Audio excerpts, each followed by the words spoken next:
Shalom and good morning everyone. పరిశుద్ధులైన Elohim బిడ్డలందరికీ ఉదయకాల శుభవందనములు. పరమ తండ్రి కృప ఈ దినమంతా మీ ప్రతి ప్రయాణములు, మీ ప్రతి పనిలో ఆయన తోడుగా ఉండి ఆయన కాపాడును కాక.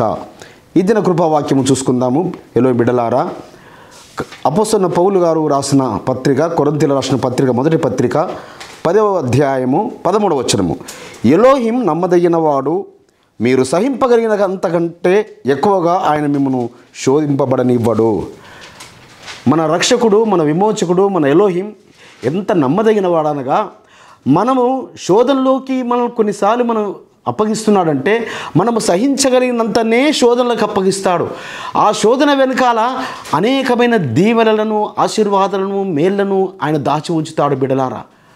మళ్ళీ అది కూడా మనము సహించగలిగినంత, ఈ శోధన వచ్చింది నాకు అన్నప్పుడు ఆయనకు సమీపంగా చేసుకోవడానికి కొరకు మన ప్రార్థన తక్కువ అవుతూనే, ఆయనతో సహవాసం తక్కువ అవుతూనే, లేక ఆయన సన్నిధికి వెళ్ళడము తక్కువ అవుతూనే, ఏదో అయినప్పుడు మనకు శోధనలు అది రకరకాలుగా వస్తాయి. అది నీ కుటుంబంలో కావచ్చు, నీ బిడ్డల ద్వారా కావచ్చు, భార్యాభర్తల మధ్యలో కావచ్చు, ఒక వ్యాధి ద్వారా కావచ్చు. కానీ శోధనలు వచ్చినాయి. మరియా మార్తలకు శోధన వచ్చింది. లాజరును మరణించాడని వారు దుఃఖిస్తున్నారు, కానీ సమాధి నుంచి లేపాడు. అదే విధముగా తబితా దోర్క, ఆమె ఒక నీతిమంతురాలైన విధవరాలు, ఆమెకి మరణం వచ్చిందని వారందరూ దుఃఖపడి ఏడుస్తున్నారు. కానీ పేతురు గారు వచ్చి ఆమెను మళ్ళీ ఆ మరణం నుంచి లేపి వారికి అప్పగించాడు. అదే అపోస్తలుడైన పౌలు గారు మరి సంఘానికి ఆయన సువార్త చాటుచున్నప్పుడు అర్ధరాత్రి దాటిన తర్వాత ఐతుకు అనే ఒక యవ్వనస్తుడు 3వ అంతస్తు నుంచి కింద పడి ఆయన చనిపోయి తిరిగి లేస్తాడు. కాబట్టి ఈ రీతిగా ఆ పరలోకపు తండ్రి శోధనలు కొన్ని మనము సహించగలిగినంతనే పెడతాడు బిడ్డలారా. ఆ శోధన వెనకాల ఆ దీవెన, ఆశీర్వాదము దాగి ఉంటుందని మనం నమ్మాలి.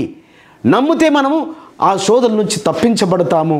మనం నిజంగా నమ్మి రక్షింపబడిన వారం కాబట్టి, బాప్తిసం పొందుకున్న వారం కాబట్టి అనేకులకు మనము సాక్షార్థముగా మన శోధనల ద్వారా పరమతనికి మేము సమీపమయ్యాము. ఈ శ్రమల ద్వారా మాకు ఆయన అతి సమీపంగా అయ్యాడు, మాకు ఈ కీడు వెనకాల మాకు మేలు దాచి ఉంచాడు అని నువ్వు సాక్ష్యం చెప్పగలిగే బిడ్డగా నిన్ను ఆయన నిలబెట్టుకుంటాడు. ఆ విధముగా ఆయన నమ్మదగిన వాడు. ఆయన నమ్మిన వాడు ఎన్నడూ సిగ్గుపడనివ్వడు, తల ఉంచుకొనివ్వడు. నిన్ను తలగానే ఉంచుతాడు తప్ప నిన్ను తోకగా ఎన్నడూ ఉంచడు, నిన్ను అవమానాల పాలకు అప్పగించడు. అట్టి కృప పరమ తండ్రి మా అందరికి అనుగ్రహించును గాక. ప్రార్థన చేసుకుందాం. పరిశుద్ధమైన తండ్రి, ఎలోహిం నమ్మదగిన వాడు అని మీరు సెలవిచ్చిన మాటను బట్టి, ఆ వాగ్దానమును బట్టి మీకు స్తోత్రము చెల్లిస్తున్నాం. అవును తండ్రి, మేము సహించగలిగినే అంతవరకే మాకు శోధనలో పెడతారు, కానీ తండ్రి మేము సహించలేనంతవి మీ పెట్టరు నాయన. మరి ఆ విధముగా తండ్రి శోధనల వెనకాల మాకు దీవెనలో ఆశీర్వాదము దాచి ఉంచేవారని మీకు కృతజ్ఞతలు తెలియపరుస్తూ నజరేయుడైన యేషువ మెస్సీయ నామమున స్తుతించి ప్రార్థించి వేడుకుంటున్నాము పరమ తండ్రి. మన పరలోకపు తండ్రియు, మన రక్షకుడును, మన విమోచకుడును, నజరేయుడైన యేషువ మెస్సీయ వారి దివ్య సముఖం నుంచి మీకు, మీ కుటుంబాలకు, మీ వంశాలకు శాంతి, సమాధానము, కృపయు నిరంతరము నిలిచి ఉండునుగాక. ఆమేన్.